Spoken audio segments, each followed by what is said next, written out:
Hello साथियों, welcome to Gurukul exam. चलिए साथियों, आज के पेपर के कुछ महत्वपूर्ण प्रश्न जानते हैं। कौन कौन से प्रश्न आज पूछे गए थे। तो फटाफट साथियों वीडियो को लाइक शेयर कर दीजिए और चैनल पर पहली बार आए तो चैनल को सभी छात्र दबाकर चैनल को सब्सक्राइब कर दीजिए। आज का प्रश्न था कि प्याजे के विकास की अवस्थाओं में संवेदी गामक अवस्था संयोजित करता है, ये पूछा गया था। तो कौन करता है साथियों? ये करता है अनुकरण, स्मृति एवं मानसिक प्रस्तुतिकरण। तो राइट आंसर क्या था आपका? ऑप्शन नंबर ए वाला। एक प्रश्न आपसे ये पूछा गया था, शैशवावस्था कौन सी वर्ष तक होती है, किस उम्र तक होती है? तो शैशवावस्था जो होती है साथियों, वो आपकी 5 वर्ष तक होती है। कब तक होती है? 5 वर्ष तक। ठीक है, याद रखना। एक प्रश्न ये था कि निम्नलिखित कथनों में से कौन सा कथन गलत है, यानी कि असत्य है। तो चारों कथनों को पढ़ते हैं कि अक्षम व्यक्तियों के प्रति विपरीत विचार एवं भावना बच्चा बड़ों से सीखता है। विशेष आवश्यकता वाले बच्चे दूसरे क्षेत्रों में कार्य करने में अक्षम होते हैं। शारीरिक अक्षमता वाला बच्चा मानसिक अक्षमता नहीं रखता। तो इसमें से कौन सा विकल्प जो गलत था वो पूछा था। तो इसमें ये विकल्प साथियों, एक तो पहला गलत हो जाएगा और दूसरा गलत हो जाएगा, यानी कि ए और बी दोनों आपके गलत हो जाएंगे। तो राइट आंसर डी हो जाएगा। एक प्रश्न ये था, विद्यार्थियों की उपलब्धि का मूल्यांकन करने के लिए सलाह में उपयोग में आने वाली विधियां। विद्यार्थियों की उपलब्धि का मूल्यांकन करने के लिए सलाह में उपयोग में आने वाली विधियां आपसे पूछी गई थी। तो ये विधियां कौन कौन सी होती हैं? ये आपकी होती हैं, एक तो परिणात्मक एवं गुणात्मक विधि होती है। कौन सी? परिणात्मक एवं गुणात्मक विधि होती है। तो राइट आंसर आप सभी का था बी वाला। एक प्रश्न आपका ये था कि आशा 14 वर्ष की आयु में वह सब कार्य करती है जो अधिकतर 6-7 वर्ष के बच्चे करते हैं। आशा की ये अवस्था का कारण आपसे पूछा गया था। ये होता है मानसिक अक्षमता।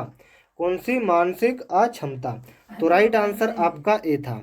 एक प्रश्न आपसे ये पूछा गया था, व्यक्तिगत निदान विधि का प्रयोग, उसके बारे में एक विशेषता आपसे पूछी थी। तो व्यक्तिगत निदान विधि का उपयोग करने के बारे में एक विशेष आपसे पूछी गई थी। तो वो क्या थी साथियों? वो आपकी थी, इस प्रश्न का सही आंसर था दुर्लभ बालकों का अध्ययन। क्या साथियों? दुर्लभ बालकों का अध्ययन। एक प्रश्न ये था, सीखने का स्थानांतरण। क्या था साथियों?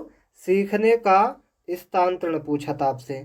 तो 4 ऑप्शन थे, मैं आपको बता दूं। सीखने का जो स्थानांतरण होता है वो आपका होता है सीखी हुई वस्तु का अन्य परिस्थितियों में प्रयोग करना। क्या साथियों? सीखी हुई वस्तु का अन्य परिस्थिति में प्रयोग करना। तो आपका राइट आंसर जो था वो था आपका ऑप्शन नंबर सी वाला।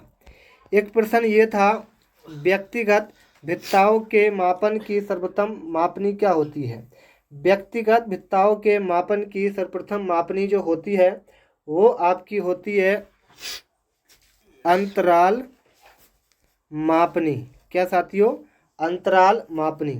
एक प्रश्न ये था कि विद्यार्थी और शिक्षक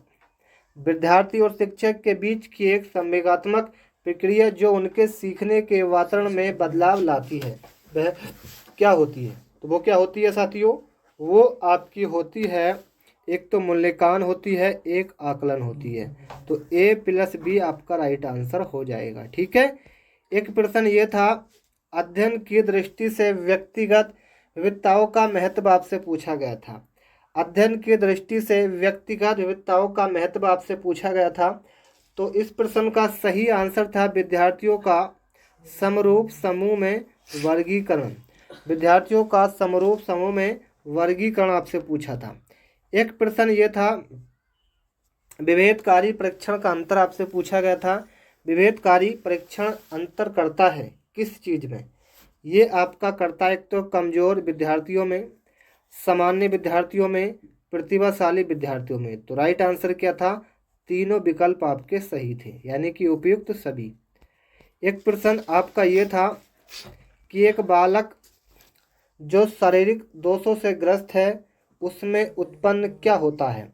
एक बालक है जो शारीरिक दोषों से ग्रस्त है, उसमें उत्पन्न होती है किस चीज़ को लेकर? तो उसके अंदर क्या होती है? हीनता की भावना। क्या साथियों? हीनता की भावना। एक प्रश्न ये था आपका कि बालक में क्रियाओं को नियमित करने तथा रुचि उत्पन्न करने के लिए कौन सा कारक उत्तरदायी है। बाल बालक में क्रियाओं को नियमित करने तथा रुचि उत्पन्न करने के लिए कौन सा कारक उत्तरदायी है, ये पूछा गया था। तो कौन सा कारक उत्तरदायी माना जाएगा, वो माना जाएगा प्रेरणा। क्या साथियों, एक सुझाव। चलिए एक प्रश्न और पूछा गया था, मूल्यांकन का उद्देश्य आपसे पूछा गया था। मूल्यांकन का उद्देश्य क्या होता है, ये आपका होता है, नोट कर लेना। एक तो बच्चों को उत्तीर्ण और अनुत्तीर्ण घोषित करना, दूसरा बच्चों ने क्या सीखा ये जानना, तीसरा है बच्चों के सीखने में आई कठिनाई को जानना। तो आपका राइट आंसर था उपयुक्त सभी। ठीक है। चलिए एक प्रश्न था कि अधिगम का शिक्षा में योगदान। अधिगम का शिक्षा में योगदान ये पूछा था आपसे। इस प्रश्न का सही आंसर था एक तो व्यवहार परिवर्तन में, एक था नवीन अनुभव प्राप्त करने में, एक था संयोजन में। और इसका राइट भी आंसर था ऑप्शन नंबर डी वाला, ये वाला। ठीक है। तो ये कुछ साथी प्रश्न थे, कैसे लगे बताइएगा। और चैनल को सब्सक्राइब नहीं किया है तो प्लीज़ आप नीचे एक लाल रंग का बटन मिलेगा, उसको दबाकर सभी छात्र चैनल को सब्सक्राइब करके बेल आइकन ऑन कर दें, ताकि आपको नेक्स्ट वीडियो का नोटिफिकेशन सबसे पहले मिलता रहे। कि निम्नलिखित कथनों में से कौन सा वाइटोस्की के द्वारा प्रस्तावित विकास तथा अधिगम के बीच सही संबंध का सर्वश्रेष्ठ रूप में सार प्रस्तुत करता है। तो कौन करता है प्यारे मित्रों, ये करता है विकास प्रक्रिया की अधिगम प्रक्रिया से पीछे रह जाती है। क्या साथियों, विकास जो प्रक्रिया होती है वो अधिगम प्रक्रिया से क्या रह जाती है, पीछे रह जाती है। तो आपका right answer option number B जो था वो इस प्रश्न का सही आंसर था। पूछा गया था साथियों, बहुत अच्छा प्रश्न है, कोलबर्ग के सिद्धांत की एक प्रमुख आलोचना क्या है।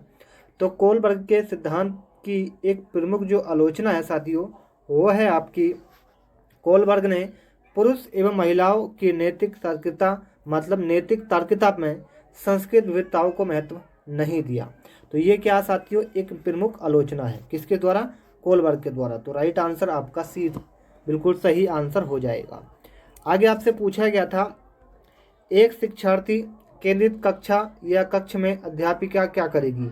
एक शिक्षार्थी केंद्रित कक्ष में अध्यापिका क्या करेगी। तो इस प्रश्न का सही आंसर था ऑप्शन नंबर क्या साथियों, वो करेगी इस प्रकार की पद्धतियों को नियोजित करना जिसमें शिक्षार्थी अपने स्वयं के अधिगम के लिए पहल करने में प्रोत्साहित हो। तो इस प्रश्न का राइट आंसर आपका ऑप्शन नंबर सी था। आ जाइए साथियों आगे पूछा गया था, गार्डन के बहुबुद्धि के सिद्धांत के अनुसार वह कारक जो व्यक्ति के आत्मबोध हेतु सर्वाधिक योगदान देगा वह क्या हो सकता है।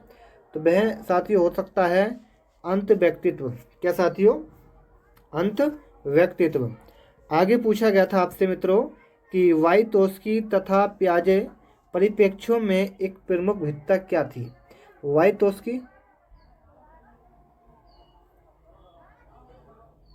वाइटोस्की तथा पियाजे के परिप्रेक्ष्यों में एक प्रमुख भिन्नता क्या थी, ये पूछा गया था। तो इस प्रश्न का सही जो आंसर था मित्रों, वो था आपका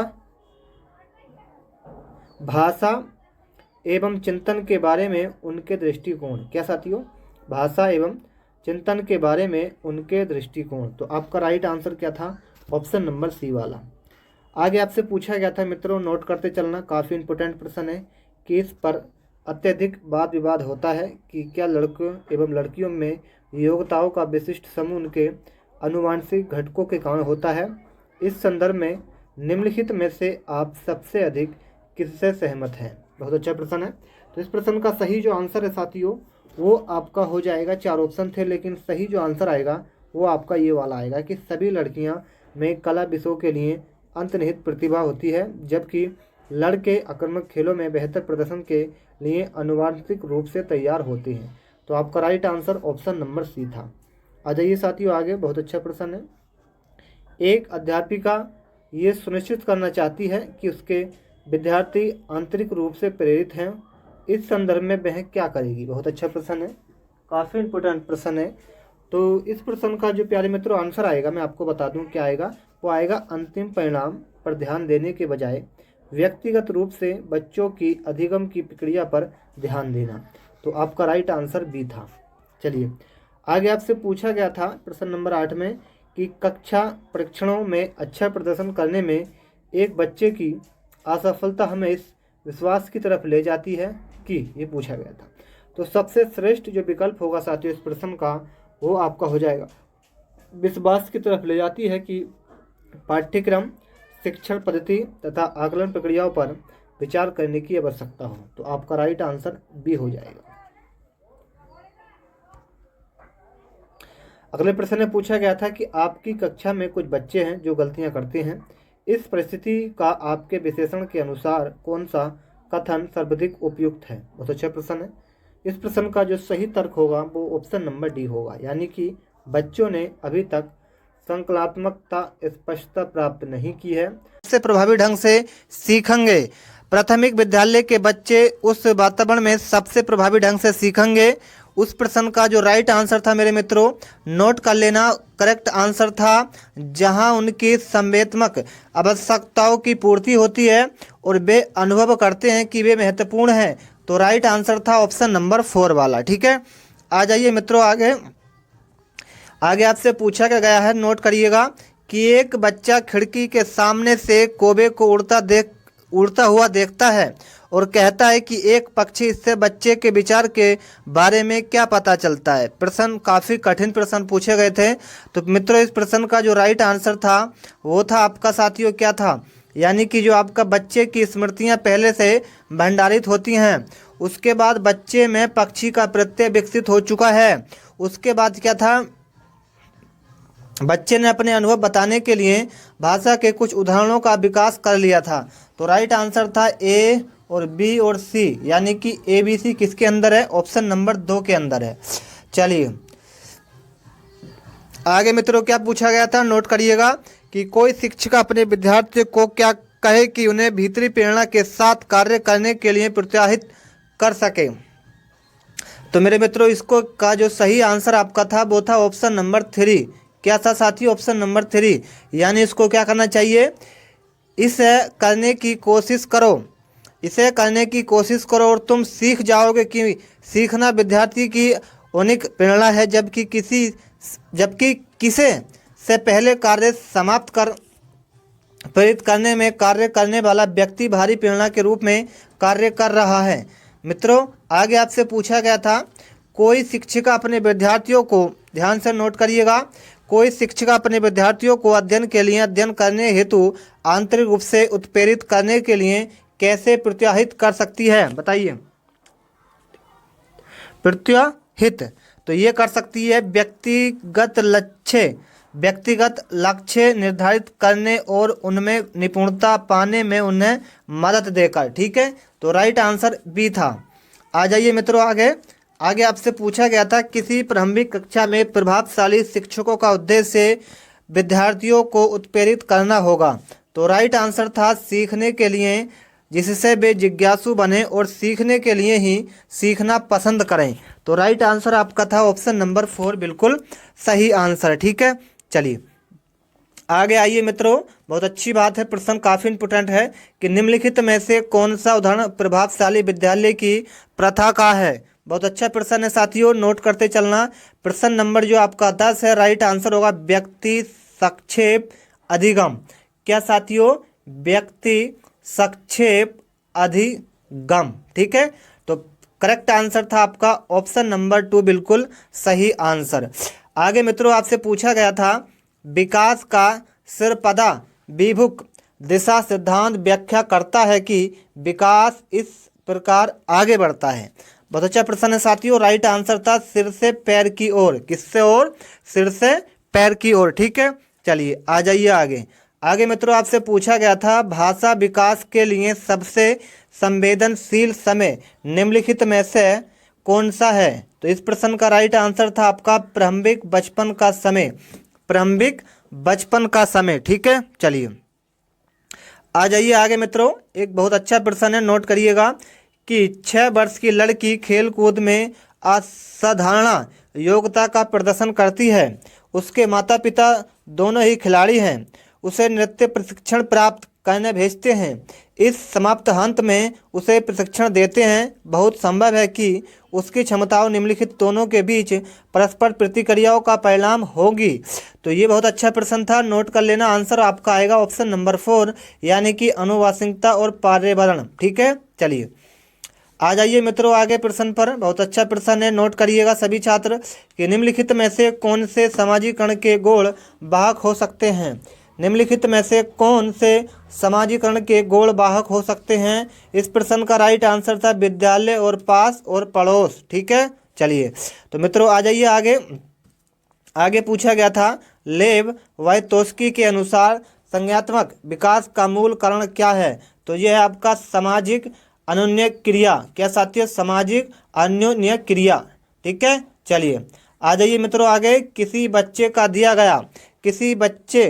दिया गया विशिष्ट उत्तर को वर्ग ने नैतिक तर्क के सोपनों के विषय वस्तु के किस सोपन के अंतर्गत आएगा।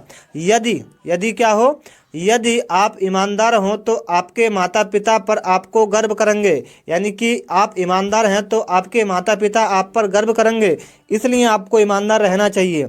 ये रहना चाहिए साथियों।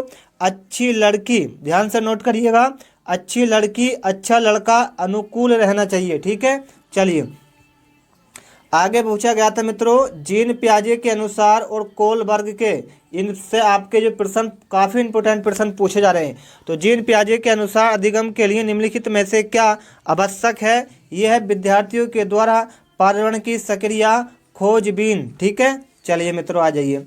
आगे पूछा गया जीन पियाजे के अनुसार प्रारूप निर्माण वर्तमान स्कीम योजना के अनुरूप बनाने हेतु नवीन जानकारी में संशोधन और नवीन जानकारी के आधार पर पुरानी योजनाओं में संशोधन के परिणाम के रूप में घटित होता है। इन दो प्रक्रियाओं को जाना जाता है।